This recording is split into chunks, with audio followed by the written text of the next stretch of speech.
Uchqun Nazarov. Umr. Hikoya. Muxtor ko'p hunar bilan shug'ullandi. Baliqchilik qildi, g'isht quydi, tunuka qoqdi, elektr tuzatdi, maktabda badan tarbiyasidan dars berdi. Xullas, qo'lidan kelmagan ish yo'q.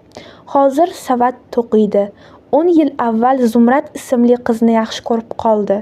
Zumrad rayon kutubxonasida ishlar, chiroyli qiz edi. Muxtor kitob bahonasida kutubxonaga borar, Zumradni ko'rish uchun kitobni tez o'qir, Zumrad bilan asarni muhokama qilar. Mulohazalari Zumradga yoqardi. Biroq qiz Muxtorning kutubxonaga tez kirishini kutsa-da, odamlar mish-mishidan hayiqar, boshqa joyda uchrashishni ep ko'rmas edi. Muxtor Zumradga sovchi qo'yishni chamalaganida Zumradning onasi dunyodan o'tdi. Sovchi yuborish noqulay ko'rindi. Yili o'tishini kutishga to'g'ri keldi. Yili o'tgach Muxtorning onasi o'ldi. Vaqtni yana surishdi. Shu orada Zumrad boshqa oilaga uzatilib ketdi. Onasining vafotidan keyin Muxtorning otasi ham ko'z yumdi. Muxtorning o'zi tanho qoldi. Shunda aka-ukasi yo'qligidan o'ksindi.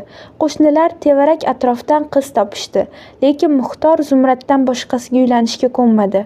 Bir necha yil o'tdi. Ko'kbuloq qishlog'idan ish chiqdi. Yangi uyning tomiga tunuka qoqish kerak ekan.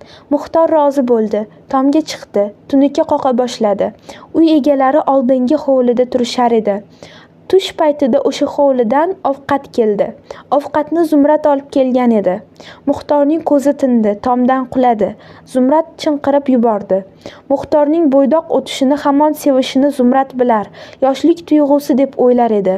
Cho'ntagidan sochilgan qog'ozlar orasidan Zumradning rasmi chiqqach sarosimaga tushdi. Foto suratni eriga ko'rsatmadi. Muxtorning o'ligini o'z hovlisidan ko'tarishdi. Hovlida xivichdan to'qilgan 4 g'ildirakli foytun turar. Uning yonida novdadan Zumrad deb yozilgan edi. Zumradning eri Fozil novdadan terilgan ismga ajablandi. Tasodif deb o'yladi.